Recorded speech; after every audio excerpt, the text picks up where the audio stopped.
Hello friends, SM academy या YouTube चॅनलमध्ये आपल्या सर्वांचे मनपूर्वक स्वागत। आजच्या व्हिडिओमध्ये आपण बघणार आहोत HEN 101 याचं रीडिंग कॉम्प्रिहेन्शन, ज्यामध्ये इंग्रजीच्या पेपरमध्ये तुम्हाला एक पॅसेज येतो, त्यावर आधारित प्रश्न येतात आणि त्याची उत्तरे लिहायची आहेत।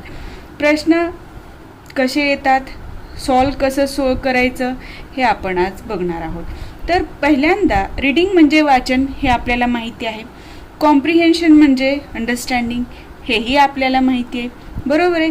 म्हणजे जे काही वाचलंय ते आपल्याला काय करायचं आहे, समजून घ्यायचं आहे आणि त्यावर आधारित प्रश्नांची उत्तरं आपल्याला सोडवायची आहेत, बरोबर आहे।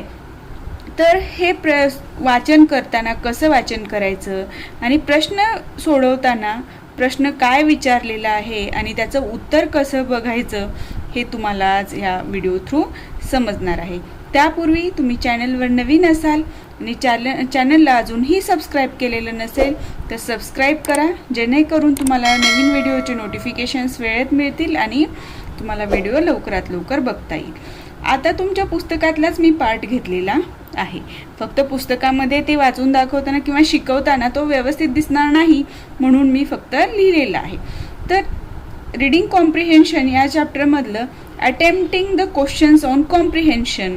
आता रीडिंग कॉम्प्रिहेन्शनमध्ये टाइप्स ऑफ रीडिंग वगैरे आहे, ज्यावर आधारित व्हिडिओ मी मिस सुरेखा या यूट्यूब चॅनलवर टाकलेला आहे। त्याच्या प्रश्नांची उत्तरं त्या प्रश्नाचं उत्तर तुम्हाला कसं लिहायचं आहे, स्कॅनिंग, स्किमिंग, डीप रीडिंग हे सगळ्या गोष्टी आपण ते बघितलेल्या आहेत। तर आता attempting the question on comprehension म्हणजे जे काही म्हणजे पॅसेजवर प्रश्न आहेत त्याची उत्तरं कसं लिहायची याबाबत हा पॅरा आहे।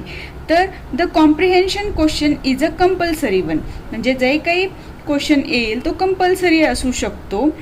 इट कॅरीज मोर मार्क्स, म्हणजे हे काय करतं, आपल्याला जास्त मार्क्स मिळवून देतं।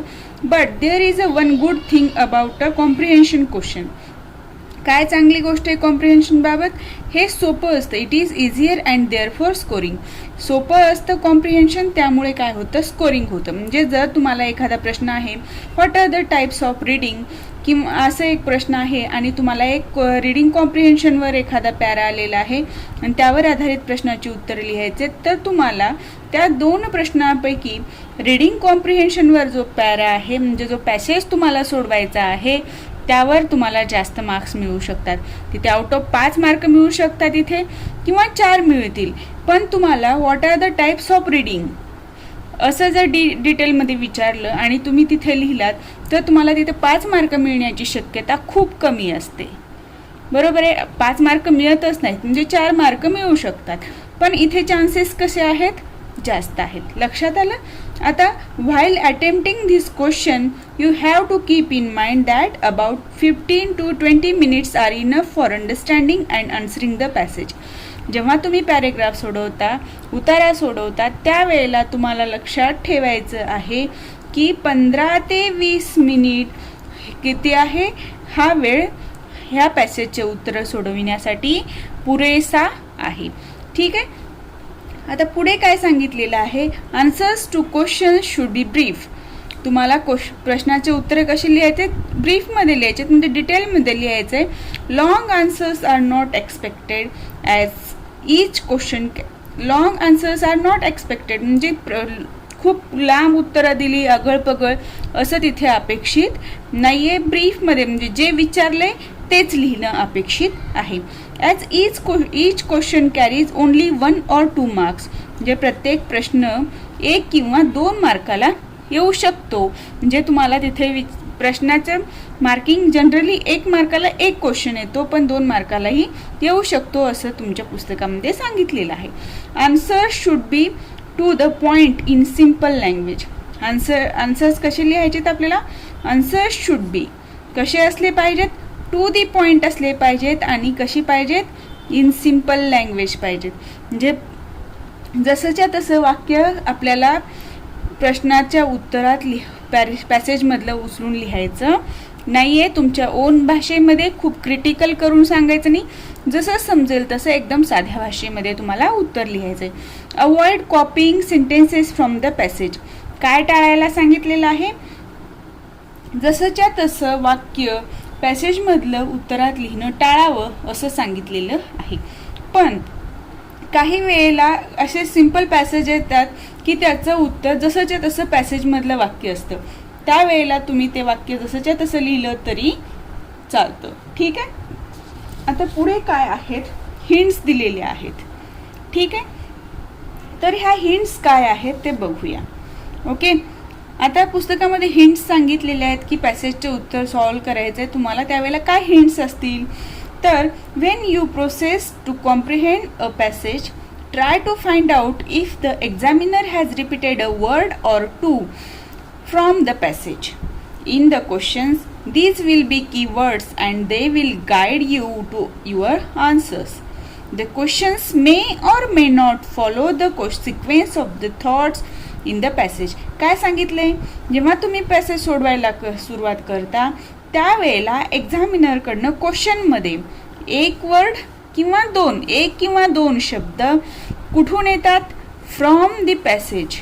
कशामध्ये येतात, इन द क्वेश्चन.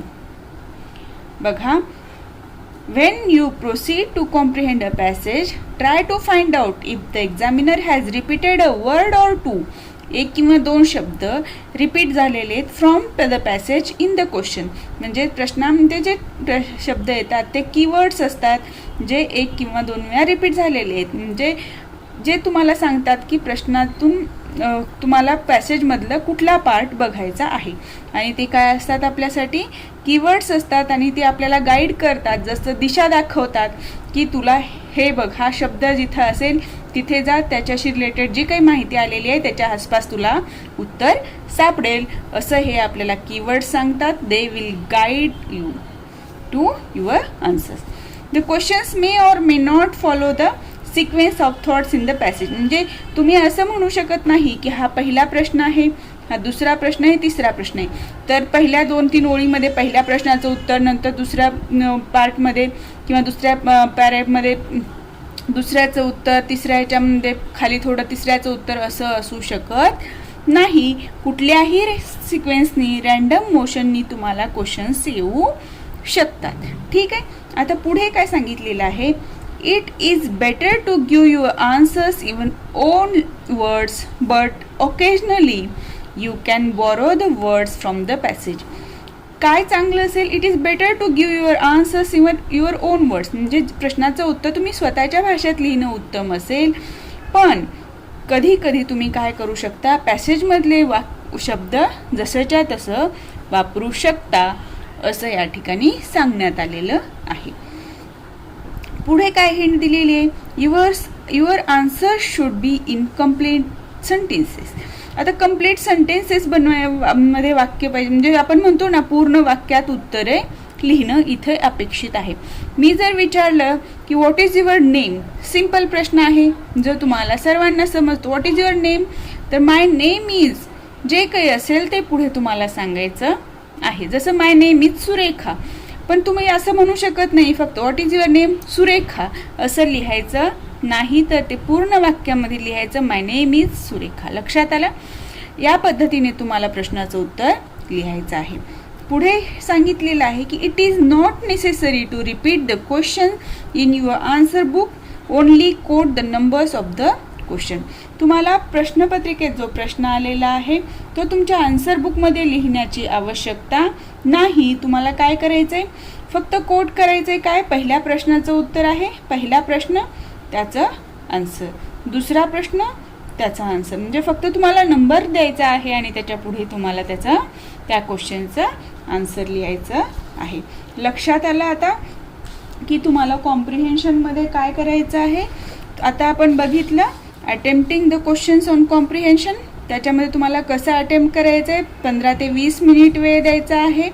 आणि हा पॅसेज सोडवणं काय म्हणजे महत्त्वाचं आहे, कारण तुम्हाला इथे जास्त मार्क्स मिळण्याची शक्यता जास्त असते आणि इथे इझी असतं आणि तुम्हाला कुठे म्हणजे अभ्यास करून खूप काही उत्तर द्यायचं नाही. जिथं त्याच पॅसेजमध्ये उत्तर आहे ते तुम्हाला लिहायचं आहे. त्यानंतर आपण बघितल्या ज्या काही हिंट्स दिलेल्या आहेत त्या, बरोबर आहे. आता हिंट्समध्ये सांगितलेलं आहे की शब्द प्रश्नामध्ये जे काही वाक्य शब्द आलेले आहेत त्याचा आधार घेऊन तुम्हाला उत्तर शोधायचे. आणि हे जे तुम्हाला आतापर्यंत आपण हिंट्स वगैरे बघितल्या त्याचा वापर करायचा आहे आता पॅसेज सोडवताना. ठीक आहे, आता आपण पुस्तकातलाच पॅसेज मी मुद्दाम घेतलेला आहे. कारण काय, हा पॅसेज जेवढा तुम्हाला इझी वाटतो तसंच उत्तर लिहिताना म्हणजे पॅसेजमधले वाक्य जसंच्या तसं कसं उचलायचे नाही आहेत, स्वतःच्या भाषेमध्ये उत्तरं कसं लिहायचे हे तुम्हाला हे पॅसेजमधनं लक्षात येणार आहे. जो आपल्याला माहिती आहे एकलव्य आणि द्रोणाचार्य यांची गोष्ट, बरोबर आहे. एकलव्य आणि द्रोणाचार्यांना आपला गुरु कसं मानलं आणि त्यांनी आपली धनुर्विद्या कशी शिकली त्यावर आधारित हा पॅसेज आहे. तर चला पॅसेज वाचूया. मॉडेल पॅसेज दिलेला जो आहे पुस्तकातला तोच घेतला आहे आपण. Who are you young man, Drona ask. द्रोणाचार्याने विचारलं तू कोण आहेस तरुण मुला, असं किंवा लहान मुला young man. And who is your teacher, तुझे शिक्षक कोण आहेत. Surely your teacher must be a great guru to have trained such a mighty warrior. लक्षात आलं की द्रोणाचार्य म्हणतात तुझं नाव काय आहे, तुझे गुरु कोण आहेत आणि तुला एक शूरवीर योद्धा बनवला म्हणजे ते गुरु कसे असतील, खूप ग्रेट असतील असं द्रोणाचार्य म्हणतात. तेव्हा एकलव्य काय म्हणतो बघा. I am Eklavya sir, the youth answered. My family belongs to the Nishidh tribe and we live in the forest. My teacher is the great and incomparable Drona. Eklavya म्हणतो माझं नाव एकलव्य आहे आणि मी निषिद्ध जमातीतून येतो आणि आम्ही जंगलात राहतो आणि माझे गुरु कोण आहेत, द्रोणाचार्य आहेत, जे कसे आहेत, ग्रेट आहेत आणि इनकम्पॅरेबल म्हणजे ज्याची तुलना कोणाशी करू शकत नाही असे अद्वितीय आहेत असं त्यांनी सांगितलं. Drona was surprise. Dronacharya surprise झाले की मी म्हणजे हा मला कसा काय सांगतो की मी याचा गुरु आहे म्हणून. तर ते परत एकलव्याला विचार. द्रोणा, ही रिपीटेड, लुकिंग अपॉन द नीली बॉय बिविल्डर्ड. म्हणजे इथे काय द्रोणाचार्य परत म्हणतात द्रोणाचार्य हे तुझे गुरु आहेत आणि त्या मुलाकडे ते आश्चर्याने बघतात. But Drona lives in Hastinapura. ते म्हणतात की द्रोणा तर कुठे राहतात, हस्तिनापूरमध्ये राहतात. He knows no Eklavya. त्यांना एकलव्य माहिती नाही आहे किंवा ते एकलव्याला ओळखत नाही आहेत.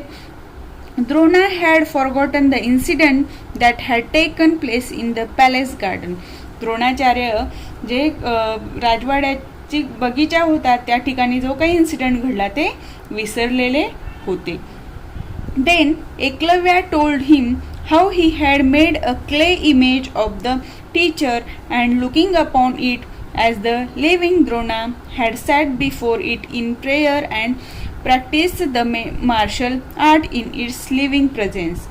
म्हणजे एकलव्यानी काय केलं सांगितलं की त्यांनी कसं काय केलं. अ क्ले इमेज म्हणजे एक मातीची मूर्ती बनवली आणि त्यांना गुरु मानलं आणि असं समजलं एकलव्यांनी की ते जे जिवंत द्रोणाचार्य त्याच्या समोर बसलेले आहेत आणि ते त्याला मार्गदर्शन करतात आणि तो तिथे काय करतो, प्रॅक्टिस करतो मार्शल आर्टची. इथे आपण धनुर्विद्यालाच इथे काय म्हणलेलं आहे, मार्शल आर्ट म्हणलेलं आहे. ठीक आहे. आणि तो एकलव्य मानत असतो त्या मूर्तीला बघून की ते द्रोणाचार्य तिथे प्रेझेंट आहेत आणि ते त्याला शिकवत आहेत. लक्षात आलं. Though he does not know it, Drona is in truth my guru. म्हणजे तरी याला माहीत नाही आहे, though he does not know it, त्याला माहीत नाही आहे की द्रोणाचार्य हे त्याचे गुरु आहेत खरंच असं. ठीक आहे. हा पॅसेज तुम्हाला सगळ्यांना माहिती आहे, ही स्टोरी आपल्याला सगळ्यांना माहिती आहे. पण यावर आधारित जे प्रश्न आलेले आहेत त्याची उत्तरं देताना तुम्हाला हे जे म्हणजे कन्व्हर्सेशन टाईप जो पॅसेज आहे याचे उत्तरं देताना आपल्याला स्वतःच्या भाषेमध्ये उत्तर लिहिणं खूप गरजेचं आहे.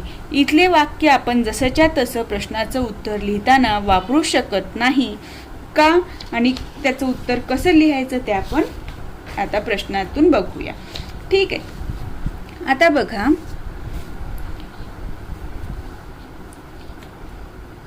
पहिला प्रश्न बघा काय दिलेला आहे. पहिला प्रश्न, what did Drona ask Eklavya? द्रोणाचार्यांनी एकलव्याला काय विचारलेलं आहे, हा प्रश्न विचारलेला आहे. आता याच्यामध्ये कीवर्ड काय आला तुम्हाला? आस्क, बरोबर आहे.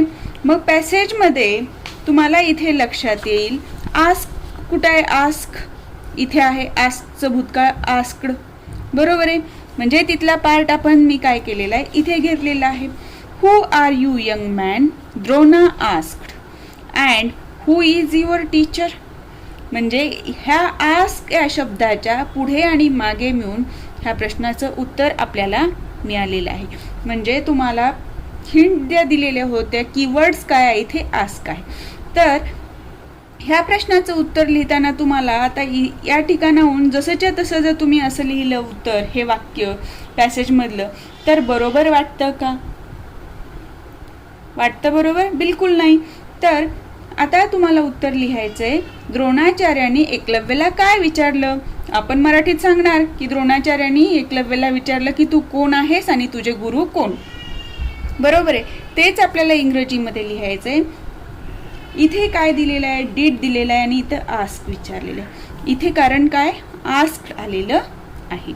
ठीक आहे, भूतकाळातली क्रिया. म्हणून इथे काय घेतलं आपण? द्रोणा डीड आणि आस्कचं काय घेतलं? आस्क. भूतकाळातली क्रिया आहे, सिंपल पास्ट टेन्स आहे, बरोबर आहे. Drona asked who he was. Who he was. Who are you ह्याचं काय केलं आपण? हे हु आर यू हा काय झाला असता? प्रश्नार्थक शब्द हे वाक्य झालं असतं. म्हणून काय करायचं? विधान बनवताना हु यू आर हे जे येतं ते काय बनतं? इथे विधानार्थी वाक्य बनतं. कारण हु नंतर सहाय्यकारी क्रियापद न येता काय आलेलं इथे? कर्ता आलेला आहे आणि नंतर क्रियापद आलेलं आहे. पण WH वर्ड नंतर जर सहाय्यकारी क्रियापद आलं आणि नंतर कर्ता आला आणि क्वेश्चन मार्क आला तर तो काय होतो? प्रश्नार्थक वाक्य होतं. म्हणून आपण इथे सिंपल त्याचं विधानार्थी वाक्य केलं की हु he was and who his teacher was. लक्षात आलं? And who is your teacher जे विचारलं होतं. युअर म्हणजे कोणाचा? एकलव्याचा. म्हणून इथं युअरच्या जागी काय आलं? इथे हिज आलेलं आहे. हु हिज टीचर वॉज. लक्षात आलं कसं उत्तर तुम्हाला फ्रेम करायचं आहे ते? आणि इथे तुम्हाला जे काही सहाय्यकारी क्रियापद दिलेलं आहे, मुख्य क्रियापद दिलेलं आहे, त्याचं तुम्हाला रूपांतर व्यवस्थित एका प्रॉपर फॉर्ममध्ये करायचं आहे. पुढचा प्रश्न आहे, to which tribe did Eklavya's family belongs? To which tribe did म्हणजे इथे काय विचारले? डीड आणि बिलॉंग. ठीक आहे, म्हणजे इथे काय झालं? याचं बिलॉंगड आलं. ठीक आहे. आता हु वॉज हिज गुरु आणि त्याचे गुरु कोण आहेत? तर एकलव्याज family belong to the Nishidh tribe. तुम्हाला माहिती आहे निषिद्ध ट्राईब, पण हे पूर्ण वाक्यात उत्तर लिहायचं आहे आपल्याला. म्हणून काय लिहिलं? एकलव्याज family belong to the Nishidh tribe and who was his Guru? Drona was his गुरु. पण पॅसेजमध्ये वाक्य कसे आहेत? माय family belongs to the Nishidh tribe.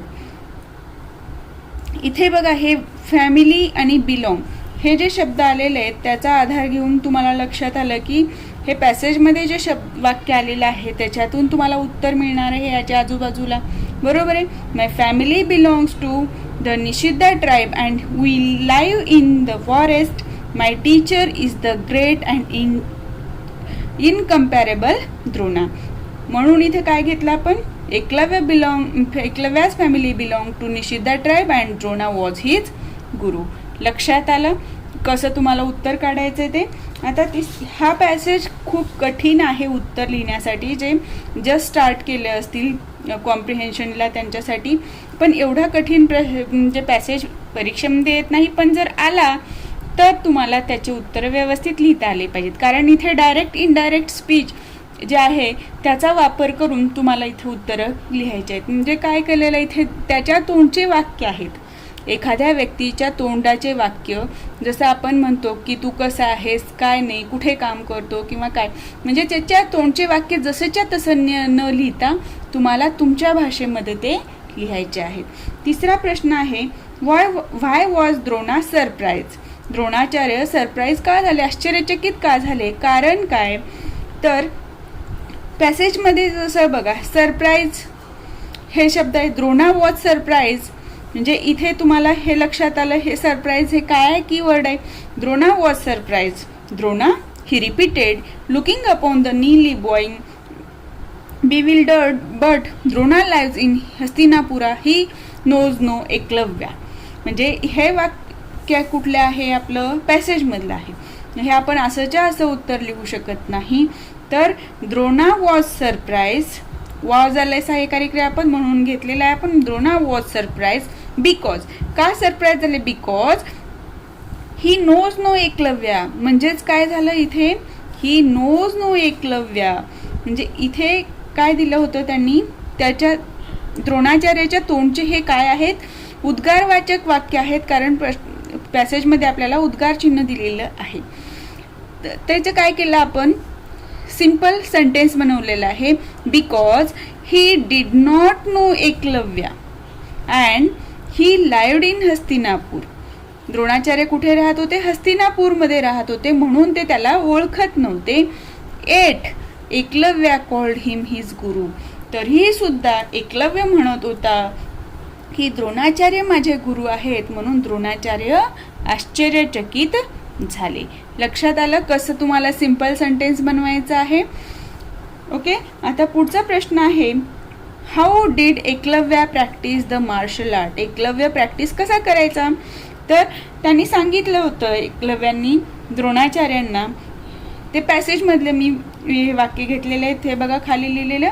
Eklavya told how he had made a clay image of the teacher and looking upon it as the living Drona had sat before it in prayer and practice the martial art in its living present.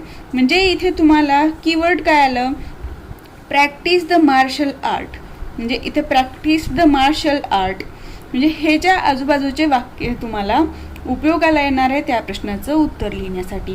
तर Eklavya made, he had made, he had made म्हणजे काय, इथे Eklavya had made किंवा Eklavya made a clay image of Drona and practice the martial art before it. असं तुम्हाला simple भाषेमध्ये याचं उत्तर लिहायचं आहे. लक्षात येते. आता पुढचा प्रश्न बघा, 5वा प्रश्न, what qualities of Eklavya do you find in the passage. आता याचं तुम्हाला उत्तर तुम्हाला काय अवगत झालेलं आहे उतार्यातून त्यावर आधारित आहे. म्हणजे तुम्हाला जर पॅसेज व्यवस्थित समजला, तुम्ही इंटरप्रेट करू शकलात, तरच तुम्ही ह्या प्रश्नाचं उत्तर लिहू शकता. तुम्हाला काय विचारले, एकलव्यामध्ये कोणते क्वालिटीज, कोणते गुण तुम्हाला दिसले, ते ह्या पॅसेजच्या आधारे तुम्हाला उत्तर लिहायचं आहे. तर we find the following qualities of Eklavya in the passage. हे असं तुम्ही एक वाक्य लिहिलं की वी फाइंड फॉलोइंग क्वालिटीज किंवा I find the following qualities of Eklavya in this passage असंही लिहू शकता. कारण तुम्ही आम्हाला असं म्हणण्यापेक्षा मला असंही म्हणू शकता तुम्ही. काय सापडलं त्याच्यामध्ये पॅसेजमधून, faith in himself and his guru. म्हणजे एकलव्याचा स्वतःवर आणि त्याच्या गुरुवर असलेला विश्वास दृढ होता, हे आपल्याला ह्या उतारातनंच लक्षात आलेलं आहे. कॉन्सन्ट्रेशन, त्याचं कॉन्सन्ट्रेशन कसं होतं, एकदम उत्तम होतं. म्हणजे त्याचं कॉन्सन्ट्रेशन छान होतं, म्हणून तो काय केला, मातीच्या मूर्तीला आपला गुरु मानून सुद्धा त्यांनी तेवढ्याच कष्टाने, तेवढ्याच श्रद्धेने ते मार्शल आर्ट शिकलेला आहे. सिन्सिअरिटी, सिन्सिअरली त्यांनी काम केलं, म्हणून तो तेवढं अचिव्हमेंट करू शकला, तेवढं ग्रेट वर्क करू शकला त्याच्या मार्शल आर्टमध्ये. ठीक आहे. आणि चौथा आहे हार्डवर्क. म्हणजे तो स्वतः कसा करतो, प्रामाणिकपणे कष्ट घेतो, हार्डवर्क करतो. या व्यतिरिक्त अजूनही तुम्हाला लिहू शकता, लॉयल लिहू शकता किंवा रिस्पेक्ट टुवर्ड्स गुरु म्हणजे गुरुबद्दलचा आदर, हेही लिहू शकता. म्हणजे हेच आलं पाहिजे असं काहीही नाही. तुम्हाला जे काही गुण तुम्हाला त्याच्यातले जाणवले एकलव्यामधले, ते तुम्ही तुमच्या भाषेमध्ये इथे लिहू शकता. लक्षात आलं. अशा पद्धतीने तुम्हाला पॅसेज सोडवायचे आहेत, ज्याच्यामध्ये भर कशावर द्यायचं आहे, प्रश्नामध्ये कीवर्डवर, त्यानंतर त्याच्या आजूबाजूचा जे काही हे आहे ते सिंपल लँग्वेज यूज करायची आहे आणि पूर्ण वाक्यात उत्तर लिहायचं आहे, फुल सेंट. बरोबर आहे. हे पूर्ण हे कठीण तेव्हाच जाईल जेव्हा तुम्हाला असं कन्व्हर्सेशन टाईप क्वेश्चन म्हणजे पॅसेज आला तर.